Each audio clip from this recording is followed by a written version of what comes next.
Your favorite Compas have another jam-packed episode of Compas Live, or Lunes Lives. I apologize. Gilberto and I visited multiple NFL camps within Southern California. On today's show, we will give our takeaways from each of those training camps we visited, plus our usual segments with Dan and Dago and Vic, the producer. And if time permitting, burial of the week, avocado roast, and una más. We will see if time permits, though. But all right, Gilberto, don't you have an engagement question for our viewers and or listeners? Yes, we do. And a little question: when we were out covering the Las Vegas Raiders in Costa Mesa, a little weird not seeing the Chargers in Costa Mesa. News broke about Tua Tagovailoa signing his contract extension, and people were like, "Whoa, how much money did Tua get? $53 million per year." And I started thinking, Jordan Love got a contract, Trevor Lawrence got a contract, but I'll keep it to Tua, Jordan Love, and Matthew Stafford, who did not get a massive contract. He got an adjustment. So for the next 3 years, who would you rather have, Tua, Love, or Stafford? Keep in mind, Stafford's 36 years old, has some wear and tear. Tua also wear and tear, but younger. Love probably has the most upside, but let me know, Tua, Love, or Stafford in the comments. Come on. You crapped on the other two, so let's have inexperience of Jordan Love because he's only played for one season. Yeah. There you go. I'm kind of moving you guys to go to Love, but yeah, exactly. It's more of a Love or Stafford question, but yeah, throw into it too. So you're saying that this is Love is Blind? Dun dun. But obviously, let's blind go with quarterbacks. Exactly. All right, let's go with the intro. Compas on the beat. Let's get it. Let's go. Yeah. So we're Compas. Yeah, we are. There you go. There you go. Okay, all right. We got proof right there. That seems like he's asleep. Need you to wake up, Gilbert. There's a lot of energy. Come on, Gilbert. Let's go. Come on. Dan and Dago is at Moe's. I'll show you. I'll show you. I got it right. Okay, that's it. You guys, I am done with mine, but that's couldn't get better than a 2026 6th-round pick swap for a 7th-rounder. So Freaking love you, Chad. Hey, dude. Cool, man. Compas on the beat, man. Derwin James signing off, man. Watch Compas on the beat, man. Welcome to Compas on the Beat. I'm Fernando Ramirez. I cover the Chargers for the Sporting Tribune. With me, as always, my co-host, my tag team partner, Gilbert Manzano, covers the NFL for Sports Illustrated. What's up, bro? I'll counter your what's up with an immediate question, Fernando. Seeing Derwin James giving us a shout out. Guy Fieri, or how do you say it? Guy Fieri needs to be in the intro video now because he's giving us a promo on the spot. That's in true. Costa Mesa, Las Vegas Raiders. And you got to check out that interview with Fernando, who did great work with Guy Fieri. There you go, on the Compas on the Beat YouTube channel. Yeah, no, the guy was pretty interesting. The funniest part is I saw him right away. Or did you see him? I saw him. You saw him. One of us saw him. You probably saw him. And I did get excited, and I was like, I do want to interview him. Like, I've never interviewed him before. It'd be interesting. By the way, not our first chef. We had the Cake Boss earlier this year at Radio Row. So exactly, man. Who's like a third famous chef celebrity we could get on? Gordon there's Ramsay. A lot of people. Gordon Ramsay. Okay, that would be like you and I getting off, and it's just him and Dan and Dago like going at it, like and them just like talking crap and doing all that. But the funniest part about the interview was just he's so personable. Like, guy was just so cool, so chill, talking to us. And I even went up to him at first, and I was like, "Hey, can we do this interview?" And he's like, "Yeah, let's do it. Where do you want to do it?" And I'm like, "Where do you want to do it?" And he's like, "Anywhere but the porter pot or the bathrooms." And that was pretty funny. So he good guy. That was an awesome interview. Make sure you guys check it out. He had a lot to say. And why was he in LA? You're gonna have to find out and watch the interview of why he was in LA. So yeah, definitely right there. And exactly. Fernando, real quick, I am still a little bummed out that we're not live on Twitter on the X because we still haven't paid the $8. But hey, how about a quick shout out to Athir? We're $3 away from getting the $8 per month to go live. So Athir, thank you. We will answer your question gladly in a bit. What's up, bro? What's up, Athir? Always good to see you, and we'll get to your question in a bit when we bring up our next segment. But what was your weekend like? I know I saw you on Saturday at Saints. Yeah. So you were at 3 out of my 4 stops, and you'll be at Rams on Tuesday. Yeah, tomorrow. So Yeah, started with Chargers on Wednesday, Rams on Thursday, Raiders on Friday, Saints on Sunday. We also had lunch with our good friend Jeff Miller. Sorry, Saturday. Did I say Sunday? My bad. Saturday, good friend Jeff. Saturday lunch after Saints practice. Hung out with Victor after that lunch. So it was a full day for me on Saturday, but it was good. First training camp tour, and I need some of those prime glasses that you have because So I was gonna say, did so you you wear them saw today? Because your face is a little I too did. red. I did. Well, if you notice, like Everything around the eyes is super red. the light is hitting me in a Yeah. natural way. That's why I'm kind of wearing these because I kind of need it with the light hitting me, but it's all good. I Actually, did it's a wear good these look today. with the headphones too. You're kind of like a DJ or like a techno guy. Yeah. Pool Exactly. Well, party. I don't like techno. Hey, pool party. Hey, wherever it's at, I'm at. But yeah. So you got to see all 4 compas on Saturday. I'm guessing. All 4 being Oh, all 3. Sorry, myself, Daniel, and Vic, Victor. Yeah. So you're in little Daniel. He's a compa. and little. And OG Jeff Miller also a compa. So a lot of That's compas true. I saw on Yeah. Saturday. Victor at the nightcap.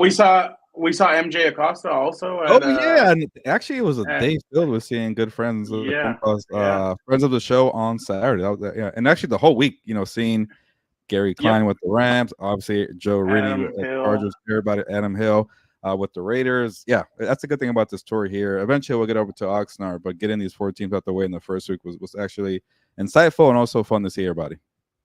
And you got to see your friend and colleague, but definitely A lot of friends and definitely colleagues.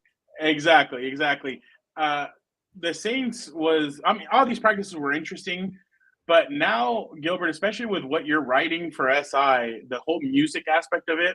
Now I'm paying attention to see which teams are playing music, which aren't, how all that's going. And today at Chargers, I could hear, like, you could hear things, and you're like, wow, like what? And Elliot Tieford, your former colleague, he turns to me and he goes, "Why does Friend it and seem so colleague. different than friend and colleague? Why does it seem so different than when it was training camp in Costa Mesa?" I'm like, because Brandon would have music playing right now, and right now they don't have music playing while we're out here. So it's very interesting and very different to hear the way different teams run their training camps.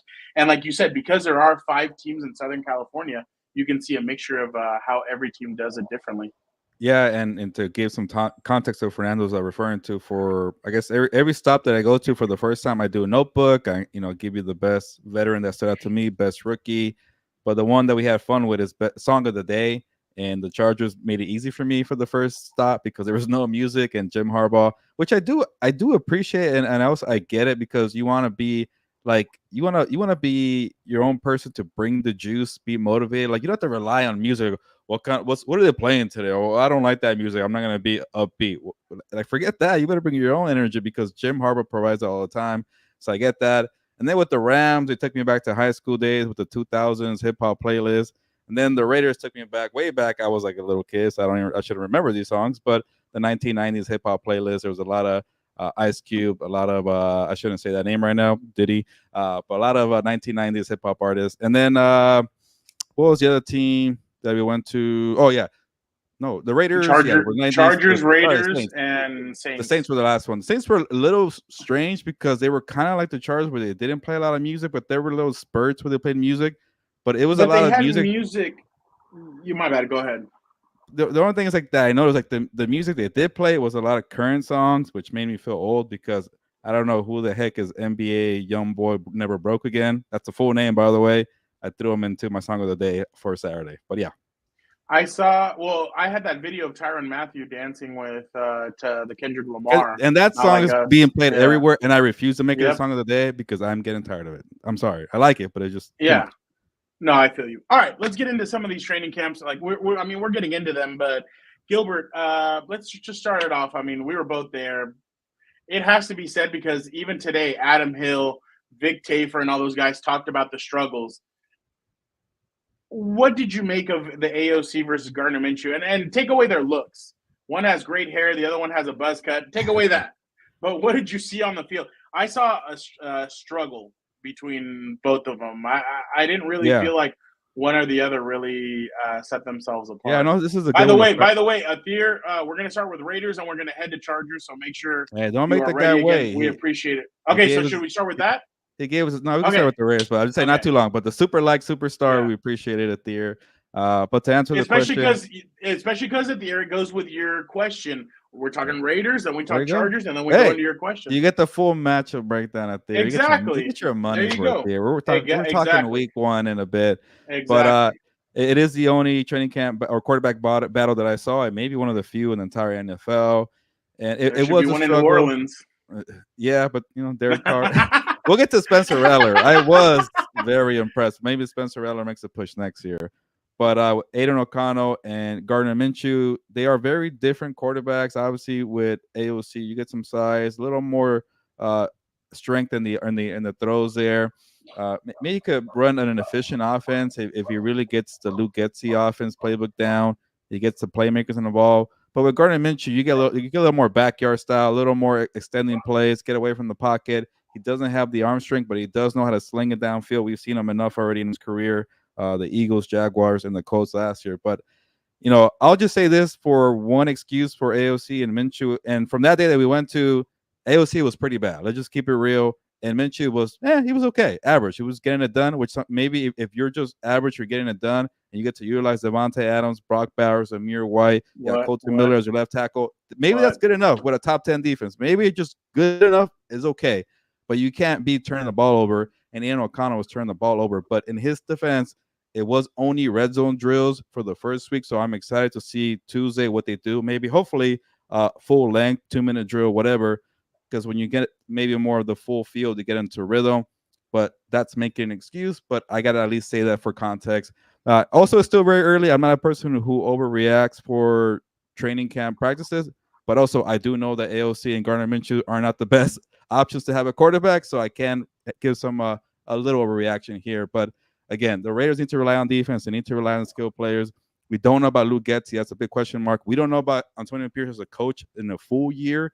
Was everything we saw kind of just, off of like, hey, in new environment, spur of the moment, off of energy? We'll see what happens for a full season. I got to catch up with Tom Telesco, who, is very excited about Brock Bowers because they needed to get a quarterback and he didn't want to reach for a quarterback. So that tells me, hey, he really likes Bowers there. So they do have a good roster, but it's going to be a lot of work to have a good quarterback there in Las Vegas. But, hey, we'll see.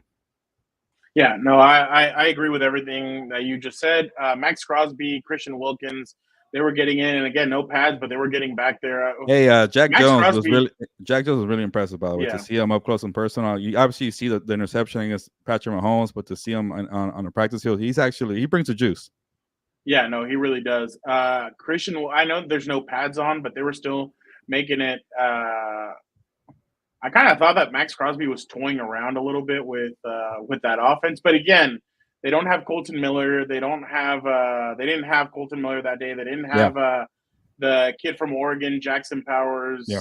Jackson Powers something, Johnson, whatever. They didn't have him. So there's some pieces missing. But I'm interested, and I'm not going to be able to be at Raiders tomorrow. But Gilbert, I'm sure you'll give us the full breakdown. When I see you at Rams, you'll give me the full pads breakdown, come out Tuesday for the Raiders. They do. But I already have Joe Morley texting me, asking me, "Hey, is this true? What's going on out there?" And I'm like, "Well, those guys are." I feel bad for Raider fans right now because they're not able to be out there, obviously, and they can't see what's going on. But it has been a bit of a struggle. But Jim Harbaugh did say today, in the first few days, you really don't want your offense beating the crap out of your defense. So maybe there is hope, Raider fans. So just hang in there because obviously they haven't gotten the pads on, and then Tuesday should be a little bit more indicative of what it's going to look like. But Max Crosby is ridiculous. So that guy is pretty damn good to say the least. But all right, are you ready to move on to Chargers? Yeah, Chargers. Do we answer Athir's question or should we talk? Yeah, we could do all it. right, we'll answer it. Answer it. All right. Athir's asking which unit will shine week 1 versus the Raiders, defense or offense? I'm taking the defense. The Raiders O-line is suspect and the quarterback is bad. Who are you taking? Gilbert, do you want to take that one? Yeah, well, it is tough to see the Raiders without Colton Miller. Their rookie is a center or guard. I'm already forgetting like you, but I remember his name. I think But he's a guard. cool name. Yeah. So that also you don't know how it's going to play out, but it's still early in the process. It could be it doesn't sound like a serious injury, but the thing is with the Chargers, I am very concerned about the defense. Left guard, thank you, Victor. There, left guard, cool. Yeah, the rookie and Colton Miller should be a good left side there, by the way. But I keep saying but to get my doubts here. I have been reading, and you've been there, Fernando, seeing your tweets that the Chargers defense is off to a fast start. But like you just mentioned, Jim Harbaugh doesn't want his offense to be clicking on cylinders right now. But it should be interesting. AOC or Garner Minshew, who knows? I'll say this, Fernando, real quick about the Raiders. I think there's a legitimate quarterback battle. A lot of people are pointing to AOC winning the job. I think for sure is wide open. So for the Chargers defense for week 1, that's kind of a unknown, but you don't have to worry about that for another month here. We're trying here at the air to give you some week 1 scouting report.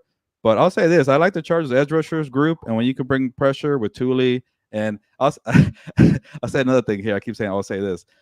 I was messing around with Chargers fans because I remember back in my beat reporter days, when you try to give like praise to like a position and you forget one player, don't forget that guy. Don't forget that guy. People always give you crap, and it worked because I said Thule, Mack, and Bosa. Don't forget Bud Dupree. Don't forget Bud Dupree. I think everybody's in that stage where everybody thinks every player is going to be good on the rotation. I like Bud Dupree, but come on, he's not Thule or Mack or Bosa. But my theory worked. Go ahead. By the way, I saw Greg Rosenthal today at Chargers. He was disappointed that you weren't coming in there today. Oh, really? If I knew he was going to be there, I'd try to make it. No, I know. No, he was like, I was like, I told him you had some stuff that you were doing, and he was like, oh, tell him I say hi. I was like, oh yeah, for sure. So I told him, I'm like, oh wow, they brought out, because I was putting on my sunscreen. I'm like, oh wow, they brought out the big guns. He's like, no, these are kind of small, and I just started laughing. But I agree with you, Gilbert. I think if anything, it's the pass rushers that can end up dominating and being the difference on both sides of the football. But today I saw on one of those, Derwin came off through on one side it was Puna Ford and it was Khalil Mack, and Derwin went off through the other side and he shot in right in between both of those guys, and nobody blocked him. So Justin basically would have been sacked at that point. So I can't wait to see Derwin James in this scheme. Real quick, sorry. Oh, no, you're good. Yeah, no, Derwin says he's very excited about this scheme and the way they're using him. Last year, I feel like they put too much on his plate, and it feels like this year they have better players around him so that he doesn't have to do as much. He has more trust in the guys around him. Yeah. Imagine if the pass rush can actually rush the quarterback and the secondary can actually cover. What can you do with Derwin James? Like for so many years, it's like, hey, you got to cover all these weaknesses, man. You got to play so many positions. How about just let the guy kind of have free, easy going? Like, hey, let's play on you and you can make plays. Like I still want to see Derwin from his rookie year. Like you could tell me if I'm wrong, Fernando, but he hasn't played as well as that rookie year. Maybe 21 with the first year with Staley. 21. Yeah, you think it was better than 2018? Obviously, he wasn't a rookie, but I just feel like that year maybe was so exciting. This guy was shooting out of a cannon and making plays. I want to see that Derwin again. It's just that when they started moving him around and giving him too much, that's when it was too much for him. And I feel like now they're using him in different ways, and now they're putting two safeties out there. They've been putting AJ Finley and Alohi Gilman. By the way, Alohi Gilman, congratulations, had a baby girl today. So Harbaugh comes up and he goes, we're like, oh, we didn't see Alohi Gilman. He's like, we added to the team. And we're like, whoa, what? And then he goes, we added to a team. And he gave us the measurements of Alohi Gilman's daughter, except for he didn't have wingspan.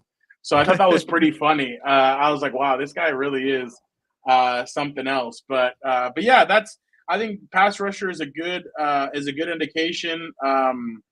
So I'll go with pass rushers, Gilbert. I'm with you. I think those guys are going to dictate it. And I don't know if they'll have – I don't think Khalil Mack will have 6 sacks again, but I think they're going to be able to disrupt. Oh, wow, a Thier. He wants us to go live on X. We're getting close. Hey, Brian. Now we can go live on X. We got $8 now. We're ready to go. There you go. Premium on X. You guys. Thank you. Brian, do you have a question? Anything you want us to have thoughts on? Okay. Oh, you've been there longer than I have. I can't wait to hear your thoughts, actually, because for one day, he was really good. So I thought for pretty much the beginning of training camp, he had been doing really well. And today, Quinn had a pass where – so Harbaugh came out – and by the way, they run one play of 11 on 11, and Harbaugh has to grab the whole team and tell them slow it down. Do not be freaking knocking dudes out. Like, be careful, relax. All right, let's get back out there. So after the one-on-ones, they started off with 3rd and 10 right around the 40-yard line, and you had to go down the field. So you started off at 3rd and 10, and you try to make your way up the field. So on 3rd and 10, Justin drops back. He throws to the left. Quentin had blazed right through Christian Fulton, and you're like, oh, okay, wow. The ball ends up in his hands. He pops it into his chest and drops it. He goes to the ground, and he just gets up and he yells, fudge! Man. Like so loud that you could hear it in the stands. It's all right. It's all mental, man. It is. And unfortunately, the rest of the practice, Quentin really didn't do much. So, yeah, it was one of those things. Where that's a problem. How do you let one mistake like discourage you, where you kind of forget about the entire body of work for a week? Like you gotta move on quickly. That thing, that emotion that he showed, that's not a good sign, Fernando. I know I'm not a therapist here, but that's not good. Maybe you should go do ayahuasca or a darkness retreat. He's got to get and I'm being serious now. It's unfortunate, and hopefully, because he was doing really well, and even on Saturday, he was really excited about everything. So hopefully, this is just a one-off, and everybody kind of tells him, "Hey, it's all right. Don't worry about it. Let's keep it going." But yeah, Brian, as of right now, he had been having a good camp up until today, where he made that drop, and then in the rest of camp, he really didn't do well. He wasn't involved as much, but unfortunately, that is very. We'll see what happens with him. But again, Brian, thank you so much. That was thank you, Brian. Awesome. That's why the Chargers need to use pads. Yeah. All right, Gilbert. New Orleans Saints or Rams? Let's go with Rams. I see Dano with a question. Dano asked you any rookies impressed in training camp. That's all you. I have not been. I will be going tomorrow. Yeah, so I've been there for one day, and I don't know how much I could give here because I really was impressed with Jared Verse, and maybe that's a good thing because there was no Kobe Turner to help out in the middle. But I'm just saying I wanted to see the full lineup for the Rams defensive front: Kobe Turner, Braden Fisk, Michael Hoyt, Byron Young, and Jared Verse. But there's no Kobe Turner there, and also you can't really swarm you can't rush the quarterback. You could swarm around them. So it's tough to kind of gauge edge rushers, offensive linemen right now this time of year, especially when there was no pads. I think the pads came out today. Dano, again, I'll be at Rams practice tomorrow. But just seeing the size and the length of Jared Verse, and then this is no knock on Byron Young, but on the opposite side, Byron Young is a little smaller. Michael Hoyt's a little kind of like a little bulkier, a little husky because he used to be an interior defensive lineman. Jared Verse looks like freaking Brian Burns. He looks like a prototypical specimen edge rusher where you have the size, athleticism. So that immediately stood out to me. But obviously, when games start, can you actually use these moves to get to the quarterback and actually wrap them? I get it. You could just be around, but you just don't really know what's going to be a sack or what wouldn't be a sack, things like that. But, that was impressive there. For the most part, I'm not going to lie, Dano, I was really focused on the matchup between the wide receivers, Puka Nacua, Cooper Kupp, DeMarcus Robinson against Tre'Davious White, Darius Williams. I know the safeties are getting banged up, but the cornerbacks are getting banged up. Cam Curl was helping out, guys like that. But Puka Nacua is going to be a stud. I think he might even top his rookie year with year 2. We'll see what he does there. But I'll focus more on the rookies and maybe some guys who don't have big names for my second visit. But Puka Nacua, man, he's a stud. What he did in year 1 is definitely no fluke. I'll just say that. I do have some breaking news. There will be no Dan and Dago today. He just messaged me saying that they're still in the workroom busy. So is he already officially in football coach mode already? Yeah, it starts this week, so it's going to be interesting. By the way, folks, bear with us when it comes to Dan and Dago. He'll be people are going to ask for refunds now. I know. He'll be all over the place, just as Gilbert and I are all over the place, and all of us are just all over the place. So, just bear with us this season. But Gilbert, before I ask you my question, Athir answered your question of the week. Gilbert, I am taking Love over Tua. Okay. Tua is trash. Miami will not play in a Super Bowl the next 4 years. I promise also Herbert, Burrow, and Hurts will all get rings before Tua. All 3 will get a ring. Athir, will Love get a ring? Do you think Jordan Love gets a ring? So let me just give you my thoughts on what I'm interested in watching tomorrow. I keep on seeing the beat reporters for the Rams talk about Puka Nacua, the way he's been practicing. I'm interested to see Matthew Stafford as well. I know he didn't get a contract extension. He got that bonus, but what is this all? Are we headed for something? Is this the last ride? I'm interested to see what is going to happen after this year, but the Rams look like a good team. I feel like nobody's really talking about the Rams all that much, as much as like maybe other teams. So I'm definitely like the two teams that out of the 5 teams that are in LA, I feel like the Rams and the Saints are like the ones that are talked about the least. Obviously, the Rams have done a lot more in the last few years, but I feel like both of them are kind of the afterthought right now. And I feel like the Rams are a good team with a good young defense. I've talked about it, Gilbert, before, that I've been impressed with the work that Les Snead and Sean McVay have done over the last 2 years, especially when they said F them picks.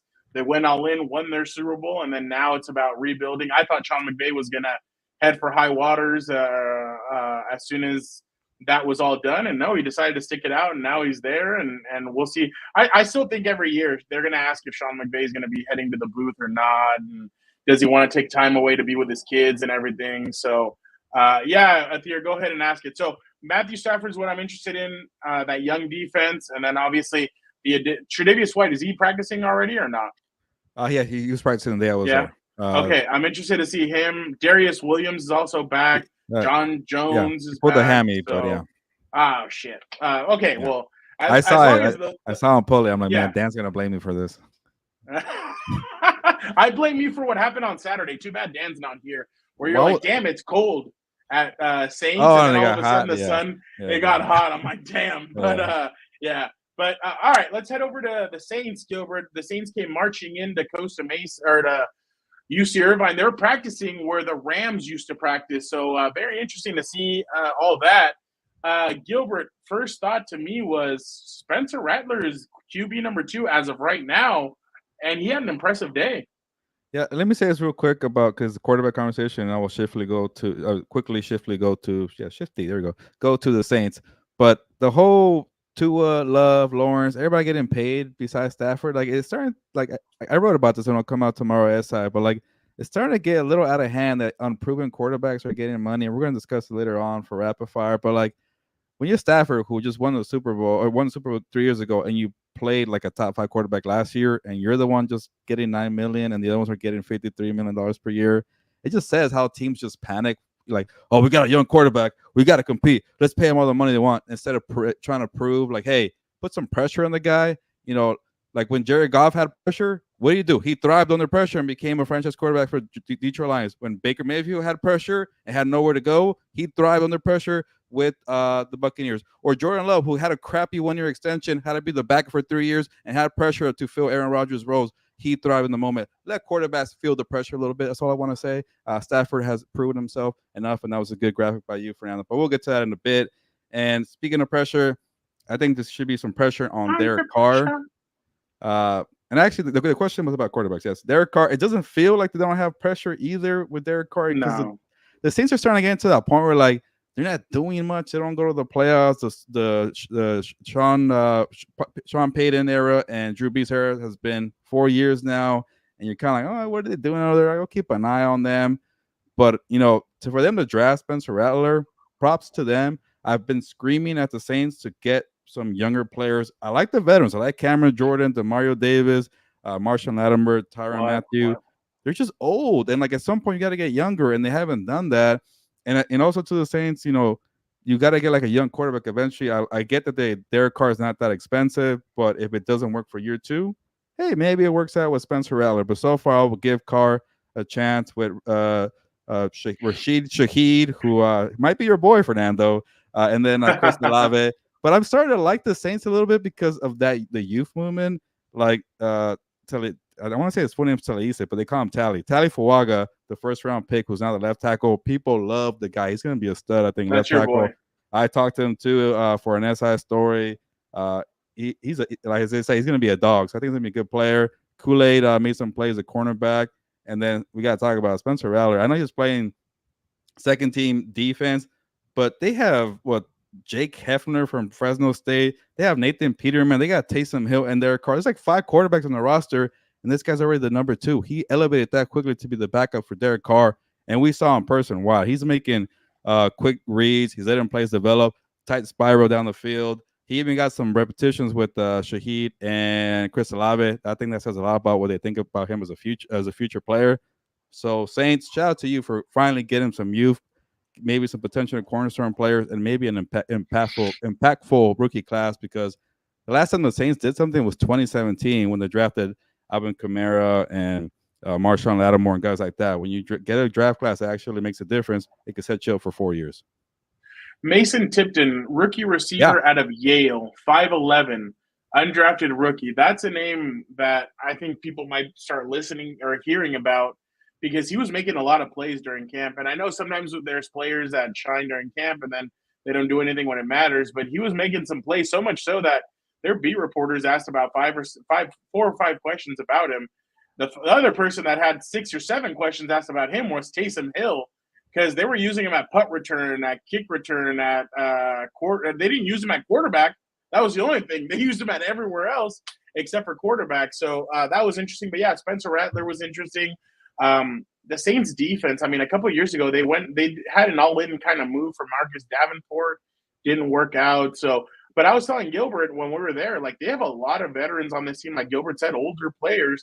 They have Cam Jordan. They have all these guys, all this leadership on that team. But they have been missing that youth movement. Right now, they should be kind of like the St. Louis Rams were, or the LA Rams were when they went on their Super Bowl run.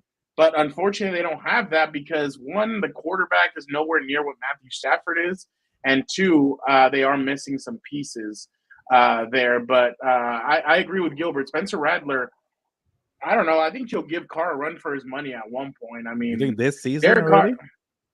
It could happen. I think he could get Colin Kaepernick, where if Carr goes down with it. No, where Carr could get hurt. If Carr gets hurt and goes down, and Spencer goes in there and starts shining, it's like, oh, well, sorry, adios. You're now on the bench. He's a little small, like in the pocket, but I just like his awareness, his command, his confidence. And I mean, but who really is big on that team? Like, they're all kind of they're not all. Yeah. Derek Carr is the biggest one, but he's not that. He's not like Justin Herbert or Patrick Mahomes. Yeah. But that was training camp. We will be again. I'll be at Chargers. Gilbert will be at Raiders. We'll join up for Rams, and then later. Do you have anything the rest of the week? No, right? You're not at any other camps? I might double up and try to get. Well, obviously, we'll get to the Chargers and the Rams together again for the Sunday scrimmage. That's the same week. It doesn't feel like it, but it is the same week. And then I think I might try to go to Saints again on Friday just to get one more. I want to see the teams and pads. This Friday. And then next week we'll both be at Rams and Cowboys joint practice. So, the week after that. Make sure you guys tune into that. Real quick, before we head over to Combat Sports, Athir had one more thing. Everyone's saying Allen over Herbert, not even close based on what my question, this has been Allen, that Allen has been through what Herbert has been through, dealing with coaching, worse defense, worse players, hurt. Okay, so Athir's basically saying that he thinks that Herbert is better than Allen, that Josh Allen in Herbert's situation wouldn't have shined, which I guess, I mean, there's different ways to look at that, but they're both in different situations. I think Allen has to deal with his own kind of situation out there where there's times where even that defense just doesn't click and they can't stop Mahomes, and I think everybody's in a different situation, so it'll be interesting to see what happens. Well, the beauty of it, Athir, is like the Chargers have Jim Harbaugh, and the excuses about bad coaching is no longer around. So we'll see how Herbert does. Yep, out of the window. What's up, bro? What's up, Robert? How are you doing? Robert D. Is a turnover machine. He says Allen is a turnover machine. Yeah, that is very true, and he's lost his weapon. So, all right, let's head over to Combat Sports. Gilbert, which one? All right, let's start with SummerSlam. Let's do that. Fine. All right. SummerSlam happens on Saturday, August 3rd in Cleveland Stadium. Gilbert, could it finally be happening? I'm going to be honest. I've seen reports that like the numbers have dropped for SmackDown. A lot of fans aren't happy with the direction of SmackDown. I mean, there's some things, but it's not the same energy. obviously the aura is different, like the kids like to say, but I think this weekend will be the return of your tribal chief, Gilbert. I think your tribal chief comes back this weekend. I think Solo. The way I would paint it is, let's just say, okay, let's just be honest. The referee is going to get knocked out. So it's Solo versus Cody Rhodes. The referee is going to get knocked out. Jacob Fatu, Tamatonga, and these guys, I think they're going to come down, and I think they're going to try and help. They're going to help Solo win the champion. They're going to try and help him win the championship. I'm expecting them to put Solo over Cody Rhodes. They're going to grab the referee, drag him into the ring. 1, 2, and the tribal chief's music hits, and he walks in, and he's gonna run. It's gonna be him, Jimmy Uso, and Paul Heyman. They're gonna come in, and I think there might be a surprise for that maybe a third person comes in, but I think they all battle, they take it out, and Cody ends up retaining. And Cody looks at Roman and goes, "Wow, major respect." But Roman tells him, "This ain't over. You and I still have business after I handle this business." But I do think the tribal chief comes back this weekend, and I think business is about to pick up because, Gilbert, we're about to head into the difficult part of the WWE season. Why? Because the NFL season kicks off and you have playoff baseball. So that is kind of a rough – and then, well, I'll get into this in a second. But what do you think, Gilbert? Are you excited about your tribal chief finally coming back? Yeah, first of all, I just I got reminded of what Elliot, you mentioned Elliot Tedford, my former colleague, said earlier or last week to us, like, "Hey, I was watching Compas and you guys were talking football, and then it took a turn to wrestling." That's what we just did right now. Yeah, so, exactly. Elliot, if you're watching, hopefully you stick around for the wrestling conversation. But how about this, Fernando? I wouldn't mind, maybe because again, I'm a casual, so I'm not gonna give you too much analysis here. I'm just not really into the Cody Rhodes title era, so I wouldn't mind if Solo wins the belt. That'd be crazy. And then Roman comes out to say, "I want what you got right there. That belongs to me. I'm the tribal chief right here. I want to see that." But I guess there's so much builder for Cody Rhodes, you got to make it a little longer. But I just been I care more. You're gonna get into it. I care more about Dirty Dom and Mommy Rhea Ripley, but we'll get into that. Yeah. No, I feel you on that. Athir, we will answer your question after WWE before boxing. So obviously they're going to continue with Cody Rhodes. I think they're building up for Cody Rhodes, Randy Orton at WrestleMania next year. I essentially think that's what they want to do. I think that'd be very interesting. I think it'd be really good. So I think Roman Reigns comes back. I started at the back and am going forward. So I think Roman Reigns comes back. I think if Cleveland had a dome, I think it would explode because of the excitement. But going to the next match, I think Dominic is going to turn on Mommy. Yeah, I think so too. I think he's going to help Liv Morgan out. I think we're going to get a possible Liv, Dominic Mysterio, and Finn Balor and JD McDonough kind of group. And then you're going to get Carlito, Damian Priest, and Rhea Ripley kind of going back and forth. Just because – Survivor Series eventually?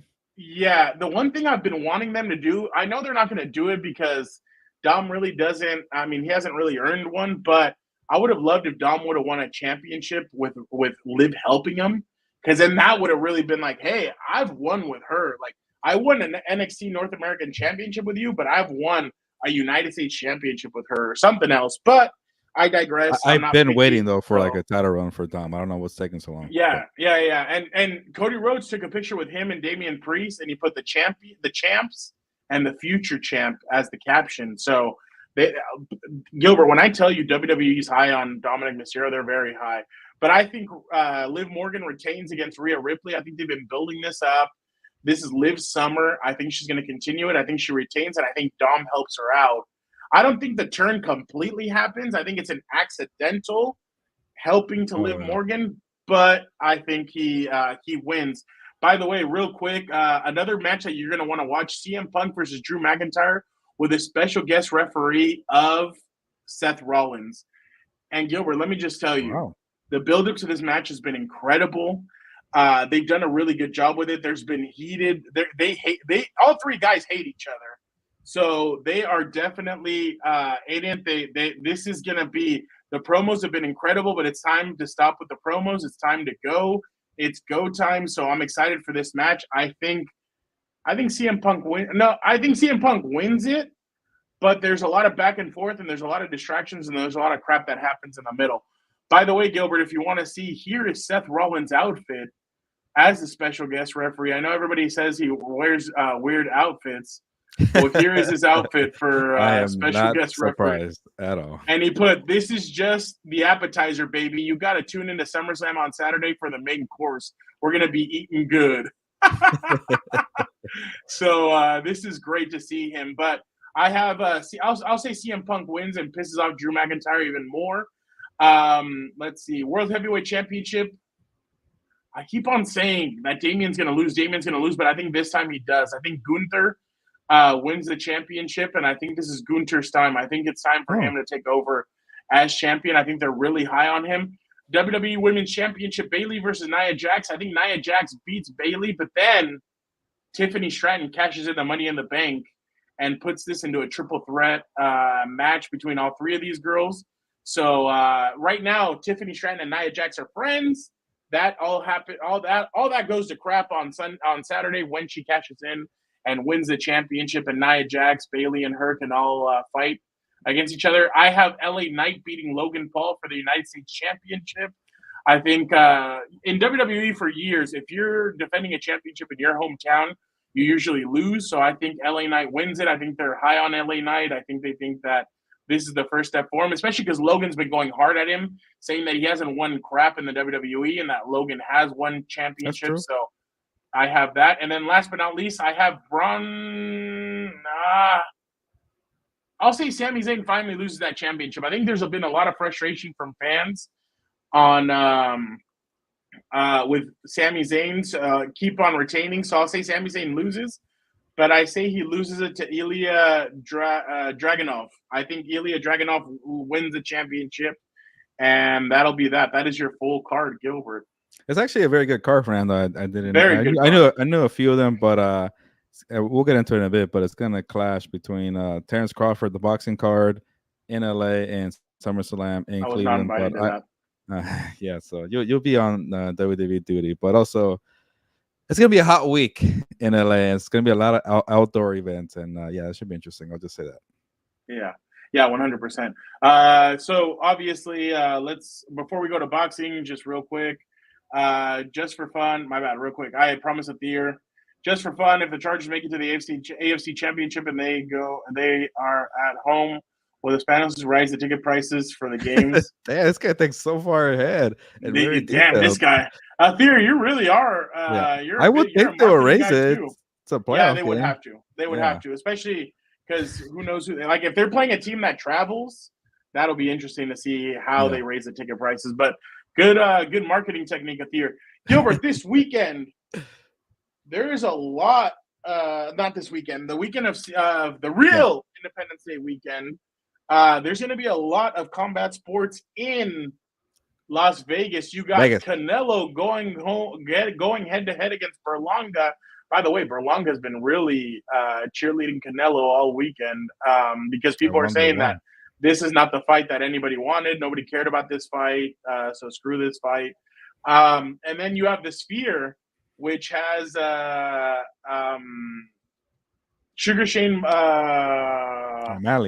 O'Malley against what's his name, Gilbert? Mirov. That's the main event, and then obviously it is Mexican Independence Day weekend. So Gilbert, they have one Mexican on the card, Alexa Grasso against Grasso. Gilbert, there's rumors coming out that the Sphere, the UFC really wants to drown out the Canelo Berlanga fight. That's been a lot of the reports. What says you about that weekend? What do you think? First off, what do you think about Canelo versus Berlanga? And what do you think is more interesting, Canelo versus the Sphere versus the UFC, or Canelo versus Berlanga? 1,000% the UFC Sphere is going to be the more entertaining card, the one you should be focused on, the one that's going to generate the headlines in the Sphere. a good card. Well, it's not the best card, but I like the top two matches there. Sean O'Malley is really fun to watch, but and also I was thinking like, Canelo, what are you doing? One, you're gonna fight a guy who does not deserve to fight you, Edgar Berlanga. I'm not even sure. Like, if Berlanga would have beaten Jaime Munguia like in a different battle, like, okay, cool, we've seen this guy. He's never been tested. And you immediately get Canelo fight. Like, he's slow footed. He's kind of like Frankenstein out there. He does have some power, but he got built up with power early in his career, Fernando.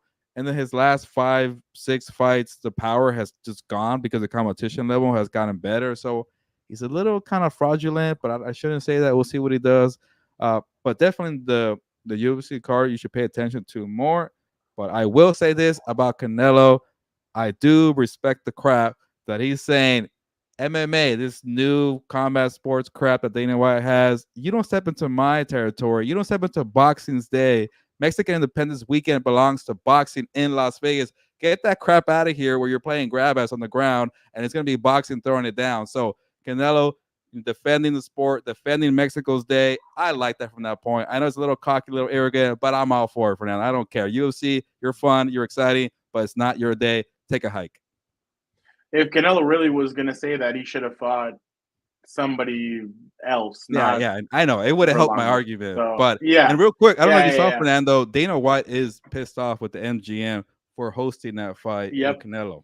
But yeah, I think he called it a rundown stadium or something, or he called it a run something like about? He fights at T-Mobile all the time, but so he feels disrespected. But like it's business. MGM is where Gervonta was against MGM Grant, but MGM properties own T-Mobile Arena. They own T-Mobile and Mandalay Bay. They don't own the Sphere. That's I think James Dolan's group, the New York Knicks owner.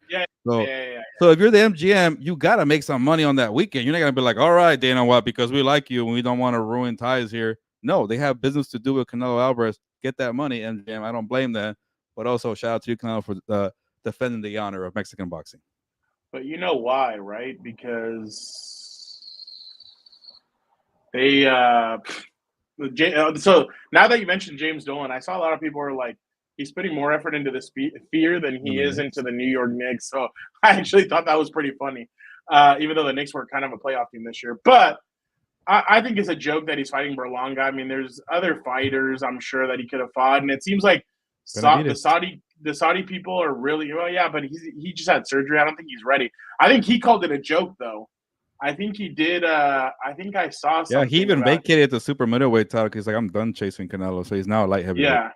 Yeah. Berlanga said Canelo could fight whoever he wants. He's a legend in the sport of boxing at this point. Just tune in for us, Berlanga, Canelo, F the haters, and everyone that's talking. Keep talking. So it was. Sounds like a guy who was happy for the payday, and that's it. That's not a good sign. Well, yeah, exactly. So it just it was interesting to see. It was interesting to see all the hate that some of these guys got for this, and it's going to keep on happening because I think people are starting to finally get fed up with Canelo, and they're like, go fight Benavidez. Like, stop running, stop. And hey, Canelo, you hate it? Either go fight him or say, I don't want to fight him. I don't think I can take him. Leave me alone. Because Floyd Mayweather used to get this all the time. We have to remember that. Floyd would get it. You're not fighting Pacquiao. You're ducking Pacquiao. You don't want Pacquiao. Well, Canelo, you know how to shut up the haters. Take this fight. But I saw reports where the Saudi people want Canelo versus Terrence Crawford. Do you think that fight ends up getting done, or? I think so. Just because Canelo's running out of opponents, like you could fight Dave Benavidez, but what the hell do you do after that? And I think Canelo probably has 2, maybe 3 years in his prime, and he has to keep cashing in. And the thing is, the problem here, 401k. Yeah, this fight for sure. But the problem is for now, like when PBC is offering you, hey, $35 million guaranteed, and they're like, you don't care who I fight, you're gonna give me a guaranteed $35 million without worrying about the pay-per-views, then go fight scrubs. Who cares? You're getting the money. But if PBC keeps losing money and say the pay-per-views tank, and they start saying, all right, Canelo, you're not worth this money, then that's open us pressure to Canelo to get a better opponent. But I'm sure PBC is gonna be like, well, no, you know what? There's enough buzz with Dave Benavidez. Maybe he'll fight him next. So we'll see. But if the Saudi people say Riyadh season, they say, you know what? Here's $50 million, man. Go fight Terrence Crawford. He's gonna take it. I think Crawford wants it too. I don't blame Crawford. He's in the same scenario. He already wiped out the welterweight division. He has nobody at junior middleweight. That's why he's fighting a guy whose name I don't even know this Saturday. But you know, you need big names. You need a payday, and Canelo fighting Terrence Crawford. They kind of need each other. I think it's dumb because weight classes matter, but it's getting to the point we're gonna head that way. Yeah, I'm wondering. I mean, I don't know. I just think that Canelo needs to realize that people are really frustrated, and I'm sure he doesn't care. No. But he's always like, "Yo peleo contra los máximos." No, you don't, bro. Like, get out of here. You haven't done that in a while. So it is frustrating, and I'm sure fans are not happy about it. But Gilbert, real quick, let me get your thoughts real quick on Terrence Crawford versus is it Israel Madrimov? Yeah, I guess he's a champion in the 154 pound division. That's the junior middleweight division. It kind of sucks that Steve Kim said, "Watch out for that kid." There is a small chance. You know, I'll say this because Terrence Crawford, the intrigue is that he's going up in a weight. So we've never seen him go up to 154. He's always been at 147. Well, at least for the last 5 years, I think. He's always been a smaller welterweight, like Errol Spence had some good size on him. That didn't matter, obviously. But when you're a technician like that and you got a mean streak and you got some good pop, you could beat people, southpaw, righty, whatever. I just don't know much of the guy, and obviously, you know, if you've been paying attention to him, you feel like, okay, he might have a chance, but you're trying to build some intrigue. I like that the fight is outdoors and kind of in a somewhat of a stadium. Is that the LAFC arena? What do you call it? Stadium? It used to be called Bank of America, some crap like that. But I saw one card there that was hosted by Golden Boy, and it was a cool venue. But then I saw the weather's gonna be 96 degrees out there. Whatever, it's gonna be a stadium fight for Terrence Crawford. You said 96 degrees? Yeah, last time I checked the weather, it's gonna be 96 degrees on Saturday in that area in LA. So it's gonna be very hot. So, but Eminem's gonna perform before Terrence Crawford comes out, so that should be cool for Eminem. But I don't know. It's just I don't really care for the main event. I just want to see Terrence Crawford fight. It's been a year since he beat up Errol Spence. Like, has Father Time caught up to him? Is the new weight class going to be an issue? So there are some storylines to kind of build some intrigue, but at the end of the day, you know what it is. He's going to win this fight here and probably fight Canelo Alvarez. But you still got like guys like Andy Ruiz on the card, a lot of good talent on the card. So I want to see that too. What do you think about Andy Ruiz and Big Baby Miller?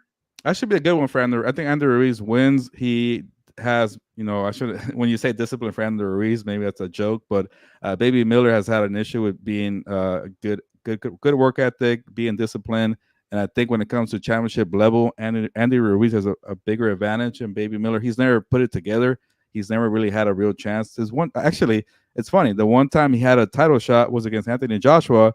He pulled out, enter Andy Ruiz, and he won the championship that way. So he's never. That's why it's first time since that fight for him to come back into kind of a big picture fight like that. So I think his time has passed, so I'll give it to Andy Ruiz in that match. All right. So Isaac Cruz versus last one. Isaac Cruz versus Jose Valenzuela. The Mexican crowd in LA.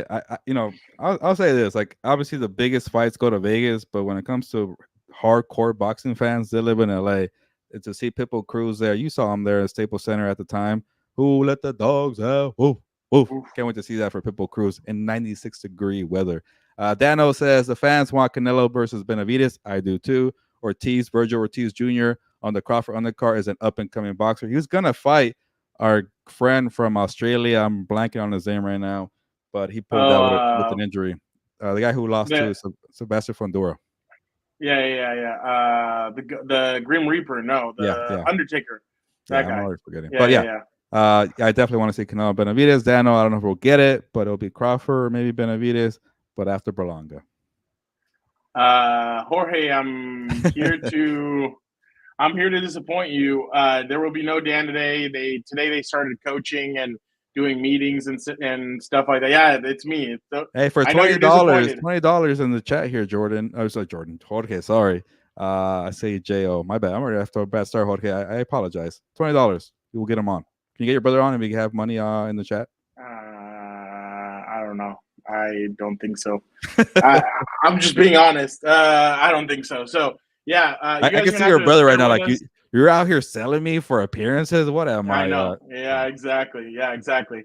Dan is gonna have a crazy schedule upcoming. He just switched to a new school. Well, to a new coaching school. So obviously it's gonna be a little bit tougher, but just bear with us, and he will be on here. He will be on consistently. It's just gonna be at weird times. All right, let us go now to Gilberto Selleck. It's growing. Okay. I'm not gonna trim it for like another week, so let the thing There you go. Time for rapid fire, Gilbert? Yes, sir. Let's get this out. All right, let's do it. Let me move this to, is it this one? No, it is whatever. All right, let's bring in Vic, the producer, who I'm sure has been waiting patiently.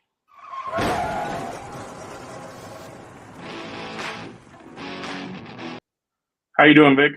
Doing good. I like that conversation you guys had. I'll say this in terms of Canelo. I don't blame him for pretty much facing a bunch of tomato cans at this point, because who does he have to fight? Like, for Benavidez is out there, but he hasn't promoted himself to be a guy like with Triple G. I understood why he took the fight with Benavidez. It's like, why am I gonna take that fight if it's not gonna be worth it to me? The Crawford, if they give him 100 million, yeah, he's gonna do that. And then him fighting on Mexican Independence Day, that's gonna do well. I mean, it's easy money for him, so I don't blame him. We gained a bunch of followers on this channel because Canelo fought on Cinco de Mayo weekend. He still has a lot of star power. Yeah, you're going up against a Puerto Rican guy. Like in Mexico, Mexican fighters going up against Puerto Rican fighters, that's always going to do well, no matter what. I mean, so I don't blame him. It's just the quality of boxing right now. The fighters aren't out there, as we talked about. I mean, outside of Ryan Garcia, Canelo, and maybe Gervonta Davis, even though the pay-per-views didn't do so well, I mean, there's not a lot of star power out there. So, I mean, if I'm Canelo, I'm like, well, who is it worth it for me to fight? I'm not gonna, if you're paying me, like you said, Gilbert, if you're paying me $35-40 million, I'm gonna take that money, I will definitely do the same thing. But I was with you though, Gilbert. They should have done it in Brooklyn. Yeah, New York, because at least you get a big Puerto Rican crowd. But maybe Canelo doesn't want to do that because there's more Mexicans in the West Coast. So I don't know, but which is kind of seems like another easy way out for Canelo. There was a lot. There was a lot of Mexicans at the Ryan Garcia fight. Yeah. But I don't know. I no knock on the East Coast, but there wasn't a big buzz for Garcia Haney. That fight should have definitely been on the West Coast. But then the fight was so great that Brooklyn got really into it. So I'll give him credit for that. Yeah, no, I completely agree. Real quick, Gilbert, before we start, he's asking you a question outside of the Chargers. Okay. Athir's asking you, outside of the San Francisco, Philly, and Detroit, which is most likely to get to the Super Bowl, the Rams, the Cowboys, or the Falcons? So which one out of those three would you take to get to the Super Bowl? Well, I'll start with I can already tell you which one he's going with. Well, I'll start with the one that I don't think is gonna get there because I'm already down on the Cowboys. I don't expect them to make the playoffs. They haven't paid CD. You got a lame duck coach, a lame duck quarterback. By the way, I think Dak might get his money now that he's the one waiting to reset. Not with the Cowboys. I don't know. Like no. There hasn't been one team that's willing to put pressure on their quarterback. Dak's next. I gave up on the whole deal. Dakota, you're going to make more money as a free agent. Do it. Give us all what we want. We want you as I want to see him somewhere. Yeah, I do. I want to see him as a free agent. I want to see him like get courted, wine dined in 69 by all these teams. With one playoff victory in his career. Yeah, he's definitely going to get his money. Bro, no. And Jorge, it's not about Dak being whack or not. I just want to see all these teams who don't have a quarterback scatter and try and do whatever they can. Bro, they're saying that he could make 60 to 65 million as a free agent. I would love to see Dak as a free agent. That's what I'm saying. Like, I can see the Cowboys panicking, like, oh crap, we won't have anybody. We're gonna be stuck with Trey Lance. That's another thing. Cooper Rush. No. You know who they would get. You know him. You were talking about it before we jumped on the show. Sanders. That's exactly who they would get. They would panic and get. I know Dan and Dago, but we got Shedeur Sanders mentioned in the show. Exactly. There you go. That's the one thing I'm excited for next year's draft. I want to see where that guy goes. I'm in. The season hasn't even happened, and I already want to see where Shador goes in the draft next year. I But think I will lean with Rams just because they have something that I've seen. But I actually like the Falcons this year. I like their defense. I like Raheem Morris. I like Zach Robinson. It's just as Kirk Cousins ready to go. So it's a little tough question at the air. But you put me in the spot, I'll go with the Rams for right now. But I don't feel that optimistic. Look at that. Athir's not just a Chargers question asker. He's also a question asker about the rest of the NFL. Good job, Athir. You got it started with rapid fire, so good on you. There we go. And he's giving us money. Exactly. You're paying us like Canelo Alvarez. Thank you. Yeah, there we go. Gilbert doesn't feel like such a cheap hoe anymore. Hey, $8, I'll answer questions for sure. All right, guys. So as a Athir, and you guys were he kind of led us into the question when you guys were talking about Dak. You know, if he becomes a free agent, he could go for $60 or $65 million. So with Tua and Jordan Love joining the $50 million club, that now makes 8 quarterbacks in the club. Let me give you the combined playoff record of the 8 quarterbacks in the $50 million club. They're 16-17, 3 Super Bowl appearances, 0 Super Bowl wins. So with that said, would Patrick Mahomes command $100 million if he was in the with all the playoff success he's had? And if not, what is the number per season for the Chiefs quarterback? Well, it's a tough question because you're not going to give $100 million per year with the salary cap. So salary cap, you got to keep it in mind. But if we're putting that aside, you want to build a crappy roster around Patrick Mahomes, like he definitely is worth for sure. Like every time this market resets and you're looking at the landscape, okay, all right, once Dak gets his money and it's going to calm down for a bit, you should ask for more money to get Patrick Mahomes. You should always be number one when the market resets. So, and I think Fernando has alluded to this. I think the Chiefs do that pretty well for the most part. That's why when Mahomes got asked about it, he wasn't too worried about it. And also, you want to build good rosters to keep winning Super Bowls. And he hasn't taken a big haircut, Mahomes is, but he's been willing to have this flexible contract. Remember, the first one was 10 years, $500 million, but the salary cap or the cap hit was very low every year. That's why he was like number 12 on the quarterback pay scale. So he's going to do that again. But $100 million obviously is ridiculous for a quarterback. We might see that day in 5 years. Who knows? But yeah, 65, 70 million. He's definitely more deserving than Dak, Love, Tua, Lawrence, Jared Goff, and the list goes on. So it should always be Patrick Mahomes the highest paid. And going off your numbers, Victor, only 3 Super Bowl appearances. And actually, it took me a while to remember the other one because Joe Burrow, Jalen Hurts. Oh, Jared Goff did it with the Rams. So that's 3 right there. But so many unproven quarterbacks cashed in. Like, nobody remembers Daniel Jones getting the $40 million 2 years ago. Like every team is just so scared not to have a franchise quarterback. We're like, it's okay to go look. It's okay to make a trade. It's okay to go sign one. Like I mentioned, Jared Goff and the Lions, Baker Mayfield and the Buccaneers.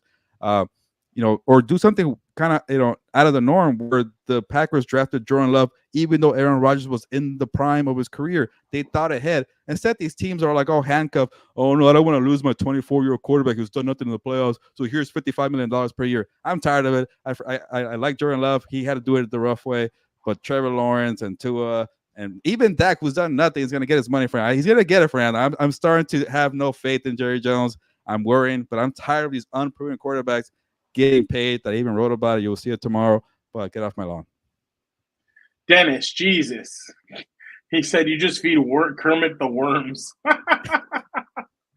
I can't remember what the original question was, but I'm just going to go off of what I told Roger Lodge, because Roger Lodge asked me right now when I was on his show. He's like, hey, by the way, he said that the atomic leg drop of Hulk Hogan was the worst finisher of all time. What is this? Yeah. Are we not like pro-America here? So no, I don't know what is going on. I'm with Roger. It is the worst, but it is America. 300 pounds of mass dropping all over you. But I give Mahomes credit because today he was asked about that by the media, and he said, no, like, I'm good with it. I think Mahomes has matured to the point where he's kind of, and I'm glad my brother's not on here, he is taking that Tom Brady mentality where he's like, look, I know what it's like to win. I want to keep on winning. That's the problem. These quarterbacks, like Vic said, 16 and 17 in the playoffs, they haven't won, so they don't know what it takes to get there. They don't know what it takes to feel the victory. Matthew Stafford knows what it takes. Patrick Mahomes knows what it takes. So that's why they're not blasting and getting that full-time money that they usually get, because because they know what they want. They want to keep on winning Super Bowls, and that's why they don't want those big-time contracts. They want their teams to get filled out. I think, Gilbert, over the weekend, we saw a story where Mike Evans said that he was close to signing with the Chiefs or with the Houston Texans in free agency if he wouldn't have gone back to Tampa Bay. So Mike Evans to them would have been interesting. I bet he would have done it without that Super Bowl ring with Tom Brady. Oh, 100%. Yeah, he definitely would have done it. But yeah, and that, again, the Super Bowl hits differently when you win one. You know what it feels like. So I think I give Patrick Mahomes credit. Yeah, he deserves $100 million compared to Dak's about to make $60 million. Like, what the hell does Dak command except for being the quarterback of the most profitable franchise in the NFL? Like, other than that, he really doesn't do all that much, and he's been in the NFL for years. So Mahomes knows that he's going to make money. That's the thing. Cristiano Ronaldo, Lionel Messi, these guys know that they're going to make their money, but they're also going to make their money in sponsorships. And that's kind of what I think Mahomes is taking. That he's like, look, I'm on Head and Shoulders. I have stupid commercials with Troy Polamalu and doing all this stuff. So I definitely think that Mahomes knows that he has money elsewhere and he doesn't necessarily have to make it off the team. And he's willing to restructure and do different things to keep the nucleus of that team together. So does he deserve it? 100%. Is he going to take it? I'd be very surprised because I know that he wants to keep on winning. And ultimately, he's chasing 7 rings. So he's 4 away from surpassing Tom Brady. Shit, my math is wrong. 5 away from surpassing Tom Brady. So, yeah. So, no, don't invest in crypto. Tom Brady already got screwed by that, Jorge. So, I don't know about investing in crypto. That's a good one, Jorge. Yeah, that's why Tom Brady is working hard at his new job as a broadcaster. He's getting paid $35 million, and allegedly the new chick that he's dating. My hat's off to you, bro. My hat's off to you. Yeah, no, I was gonna say. I mean, he could command whatever he wanted, as you guys talked about, but he's a team guy. I mean, the way they've been able to structure that team defensively, not having to, have your offensive coordinator and Andy Reid or your defensive coordinator and Steve Spagnuolo leave. I mean, that's a big thing too. And I was kind of going through outside of Kelsey, like they don't have a lot of guys that they're paying. I mean, outside of once they Chris Jones. I mean, that's pretty much it. But that's why it's crazy that they let go of yes, I know cornerback L'Jarius Sneed. You rather pay Trey McDuffie though. Yeah. Oh, 100%. They know what they have in him. So kind of, transitioning here, guys, I wanted to ask you guys, so who is the most intriguing player going into the 2024 season? And I'll give you some options so that way you're not caught off guard. So I was thinking about this. Anthony Richard coming off an injury. Same with Justin Jefferson, Aaron Rodgers, Joe Burrow. And then we talked about Dak. And so maybe that's not someone you're intrigued by. But even like rookies like Caleb Williams, Marvin Harrison Jr., do we get like a sophomore slump from CJ Stroud? And then what do we expect from Derrick Henry? So who is someone that you guys are intrigued about? Jorge, you're terrible for that one. You're going to hell, homie. I'll see you there. I'm actually interested to see Bryce Young for some reason. Okay. Wow. I like that. First overall pick. Dave Canales is now there. Canales has worked with a former first overall pick and got him paid with the Tampa Bay Buccaneers. He did some good work with Geno Smith. We know that he's done some good works with quarterbacks in the past. I know it's a boring answer, to be honest, but I really think Bryce Young, what do you have? I know you're a smaller quarterback. By the way, Dave Canales has experience dealing with a shorter quarterback and smaller quarterback in Bryce Young. So I'm definitely interested to see what Bryce Young adds this year. What kind of a quarterback is he going to be? He had his struggles. He took his lumps and his punches. Now Canales is coming in. He's adding a different speed to that team. So I'm interested to see what Bryce Young is going to add there with what Dave Canales and Bryce Young are going to look like, and what Bryce Young is going to look like with the Carolina Panthers. Bless you. But yeah, thank you. Bless you. Bless you. All right. But yeah, Bryce Young, thank you. Get him off the screen for me. Thank you. I want to go like Anthony Richardson just because I'm a fan of his game, and he only played 4 games last year. But obviously, I'm gonna go with who said it right now. Is it Athir or Jorge? I forget. It has to be Aaron Rodgers. I'm not saying it's my personal favorite, but I think for in terms of the NFL landscape, all eyes are going to be on Aaron Rodgers. And then coming off a season where you played 4 games for your new team and you tore your Achilles, and you have to play the 49ers defense and Nick Bosa on week 1 on the road on Monday Night Football. Good luck with that, Aaron Rodgers. So I think people are going to be holding their breath, like, or at least for Jets fans, it's like, hey, is he going to make it alive out of the Santa Clara at a Levi Stadium? So, we didn't get to see it last year. So before I get tired and fatigued of Aaron Rodgers, which I did at some point, I want to see week 1. I want to be out there covering that on the West Coast game on Monday Night Football. So, can Mike Williams stay healthy? Can the defense be lights out? Can the offense help out? Can Robert Saleh do something with an offense? Can Nathaniel Hackett do something?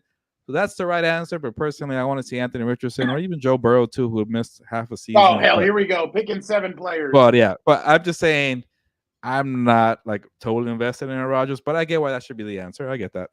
Yeah, I'm interested to see if Devontae Adams will be a Jet week 1 as You're well. still with that one, huh?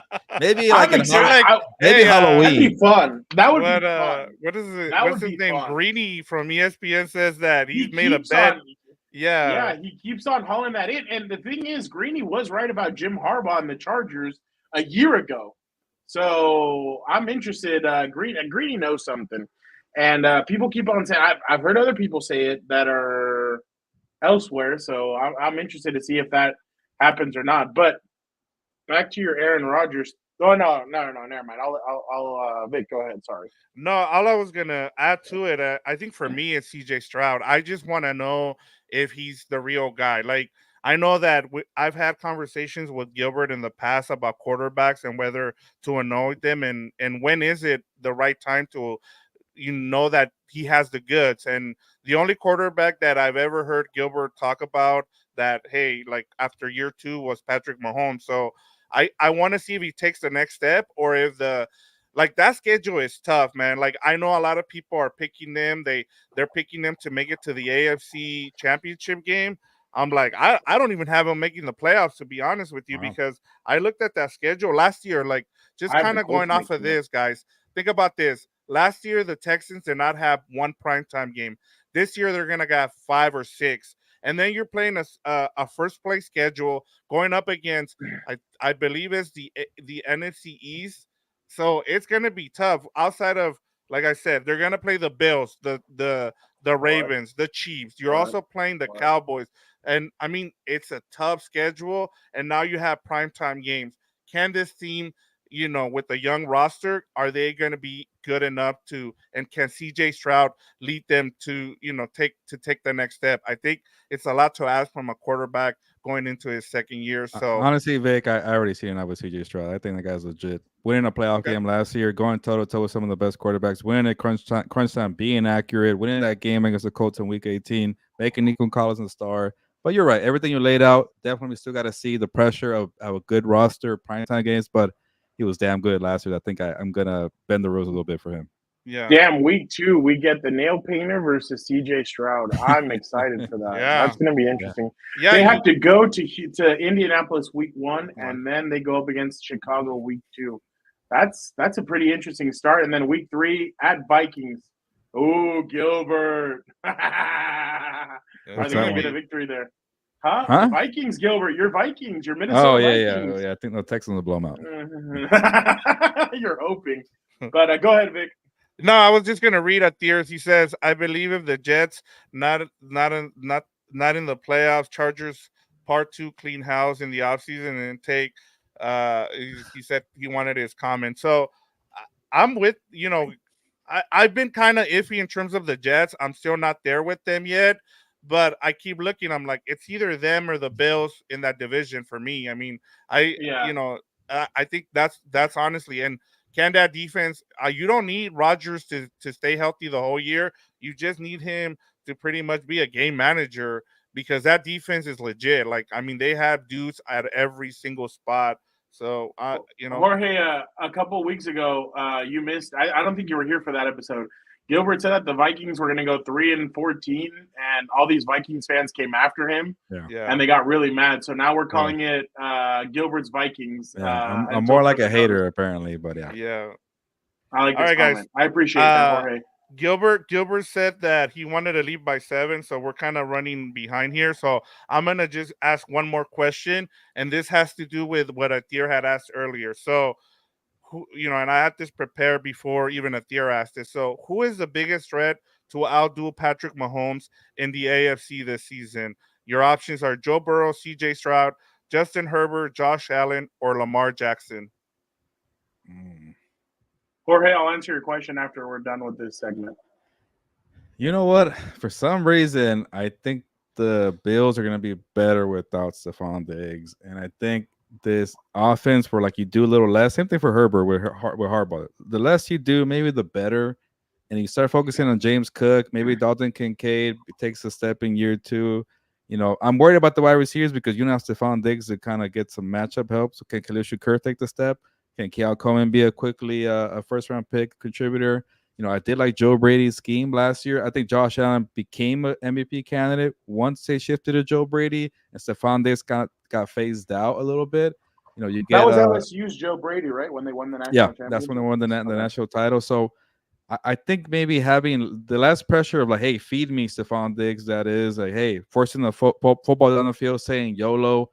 Seeing a lot of core guys get released puts pressure on Allen. Like, hey, like this window doesn't last forever, buddy. Like we're paying you. You got to make it now. So I think for me, I'm expecting a big year from Josh Allen. Obviously, the easy one could be Joe Burrow because I'm tired of giving Joe Burrow the benefit of the doubt because of what happened in 21. But it's been 3 years now. Stay healthy, guy, and then I'll start believing in you again. But I'll go with Josh Allen. Who you got, Fernando? So are we talking about if healthy? Yes, like everything. But I think he should be part of it too. Can he stay healthy, Joe Burrow? Yes. All right, if healthy,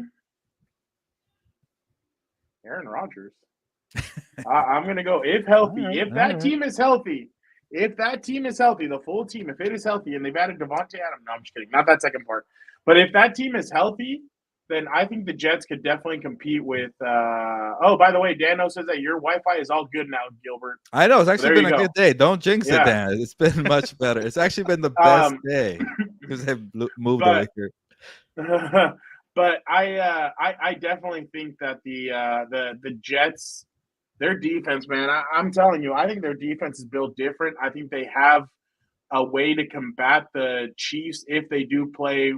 Again, if everybody's healthy, I think they have a way to combat the Chiefs. So I would definitely say that I like the New York Jets to be able to go toe-to-toe. They almost beat them with Zach Wilson with that defense last year. So. And then that mysterious PI or that defensive holding that the Manhattan Milf Hunter almost had him. By the way, he's engaged. Congratulations! Oh yeah, there you go. Retirement there. All the moms can now come out in Denver. You are good. There's no need to fear. He has been put away, so he is now engaged. But yeah, I think the Jets they're a fascinating team. They're interesting. I think the Bills lost too many weapons on defense, more than they did on offense. And then Burrow, I'm concerned about that hand injury. I'm concerned about his injury history as well. Herbert, it's too premature. I just don't think that I don't think they'd be ready for something like that. I'm sure they'll probably split in the season, but I don't think they're going to be ready for something as big as that. And then lastly, C.J. Stroud, again, another guy that I don't think is completely ready. I think he's close, but he could face Deshaun Watson whiplash like he did his first few years where he was up 24-0. Chiefs came back and beat him, so something similar. But I think if it's not Aaron Rodgers, I don't think it'll be anybody else. So for all you Mahomes haters, A-Rod is your quarterback going into this year to try and beat them and stay healthy. Yeah, and they have the best defense to do it because, I mean, what Gilbert laid out with the Bills, I'm with him. You get Matt Milano back. If Matt Milano can stay healthy the whole season, he's a difference maker on defense. And so for me, that'll be somebody, someone to kind of look at. I think in terms of a guy on defense that is kind of intriguing is Matt Milano for the Bills. But I'm with you guys. I think with the Jets, if they can stay healthy and that I keep going back. I always mention this, but if that field at MetLife Stadium can not cost them so many injuries, I think they'll be in contention. And like I said, if Aaron Rodgers can just be, it's weird to say this, a game manager, I think that's something to kind of keep in mind. I do like that from Fernando as he works out. But let's get out of here. He has to work out. Just before we leave here, Yeah, let's answer Jorge's question. So he says, "Is it common for B writers to be sports fans?" Sports fans in You want to general. answer? Sports fans in general, yeah. No, but not the sport you're covering. Yeah, that's what he wrote underneath. Yeah, like I'm not an NFL. I don't have a fan. I'm not a fan of any NFL team, but like I'll cheer for the Dodgers every now and then. What else do I like? Actually, I don't really like a lot of sports besides combat sports and football. But I'll cheer for the Lakers if they're doing well, even though I don't watch a single Laker game last season. But you could be a fan of a team that you're like a sport you're not covering. I'm a big fan of the Olympics right now. I got to watch that when I get off here. But definitely some rules to it. And also, it's like weird rules. Like if you're like a beat reporter and a writer, you can't be a fan of a team. But if you're a TV guy, a lot of TV guys like to be fans of a team that you're covering. I think that's weird. But for me, that's my rule. If I'm covering the sport, I will not be a fan of any team with that sport. Jorge, the thing about it is, I've noticed that a lot of I do like pickleball, Jorge. I've been playing. Like I've been trying to practice. You've been watching the Satanic Olympics, Gilbert?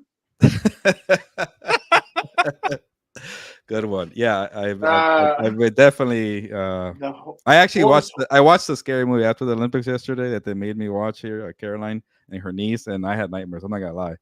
Late Night with the Devil. Check it out. Oh, okay. One of the first scary movies that actually kind of freaked me out in a long time. The 4 horsemen of the apocalypse, Gilbert, in the water. Terrible things out there. All right, stay blessed. I went to church on Sunday with my mom. So yeah, I watched the Olympics all day yesterday, and then I watched a scary movie about the devil after. What's going on? There you go. See, they're connected. Jorge, the crazy. Oh yeah, hell yeah! There you go, Jorge. All right, let's get the hell off here. I gotta watch my sport. No, can I just say? I mean, I don't cover any teams, but you do become jaded. Like I was listening to Jeff Pearlman on TikTok the other day, and he was talking about this because he used to cover. He used to work for SI, and he was talking about that eventually, like you start seeing players and you have a relationship with them, and you get to the point where you see all the things behind the scenes that all that whatever team you used to be a fan of, you just become jaded because of it, and so that's what it ends up what kind of makes you not be a fan anymore. Yes, Charlie, the tribal chief will be returning this weekend. I cannot wait. I'm so hyped for that. Shout out to you, Charlie. So that's obviously a different perspective. I just think that obviously we know players. There's players that we get along with. I'm sure Gilbert has numbers. I have numbers. Some of these players personally. That's one side of it. But I feel like a lot of guys, especially like there's teams on the West Coast that love you. There's teams on the West Coast that they are on the East Coast that they grow up covering these teams, and obviously they stay there and they become the beat reporter. So sometimes they lean more towards a team that they cover. I know that, and Gilbert was a beat reporter. I'm a beat reporter. So sometimes things about the team, and when you hear national people talking about it, you're like, I don't know about all that. But when it comes to rooting, I don't like rooting for anybody. I don't care. I am paid to go report and do my thing, and let's get out of there. So I root for me, and I root for the Compas. How about that? I was gonna say root for Compas content. That's what we root for. Like all the content that follows us, like all the fights and all the pushing and shoving. But yeah, that's definitely that's not my girl. That's my homie. Jorge, chill. Don't you know your homies? You love them. I love you, Carlos. Yeah, see. All right, let's go. You have to hang out with Carlos. Gilbert, did you? No, he's going to work. Gilbert, did you watch Wolverine and I haven't. I gotta find time to watch. Maybe what's my next day off? I don't know. When I have my next day off, I will go. Tomorrow or Wednesday. Probably actually, maybe but- Wednesday's looking a little light. Yeah. Yeah, I ended up watching it, so I watched it on Sunday. So definitely interesting. Yeah, very interesting movie. I went Thursday. I loved it. It was fun. Yeah, good movie, solid movie. But all right, unfortunately, guys, again, sorry, no Dan and Diego, but thank you to everybody that commented. Thier, Jorge, Brian, Charlie, everybody. Thank you guys so much. Thier, no time for the question. We got to head out. I got to finish writing some stuff. Gilbert has to finish writing some stuff. Was that an accident? That ain't happening. So I actually looked down to see if he was coming in here, but he is. I had to look down, like, what the hell? But again, I'm like, no, give me 20 more minutes for checking it out. Thank you guys so much for checking out the episode. Again, Gilbert and I will be tomorrow at Rams. I will be at Chargers. He'll be at Raiders. So make sure you guys check all that out. Wednesday, I think Dan and I will jump on and do a What's Up Bull to kind of go over what's happened this week. When are you guys going? Actually, I don't have a Wednesday evening free because we have House of Horns on Wednesday. Yes, we have. So there you go. Here, it's going to be on Thursdays. Oh, okay. On Thursday Night Football? Yeah, Or we're going to have a after. Thursday show after the yes. Oh, yeah. All right. So obviously, thank you guys so much. Make sure you guys tune into everything else. Make sure you guys check out the interview with Guy Fieri, and make sure you guys tune into everything else on the Compas on the Beat Network. Thank you guys so much. But for the time being, Gilbert, time escape. Vámonos. Yeah. On that note, let's get out of here. Appreciate everybody being on here. Charlie, Thier, Jorge, Dano, Delbert. I see a bunch of names. It's always fun to have people on, even though we're not on the X, but we have money now. So thank you for the donations there. Dennis, also Willie, Bowen, Dano. What's up to you, sir? Wi-Fi has been good. Wow. No, Robert Dan D. and Jorge suddenly loves you. Look at that. People like me now, you know. Fitness. I've never seen fitness comedy before, but shout out to you. Maybe he's a What's Up Boats guy. And that's everybody there. So thank you for the love there, Jorge. We appreciate you guys. Oh, Moy42, can't forget about you, of course, from Montreal. We appreciate you. But on that note, y nos vamos, pues, vámonos.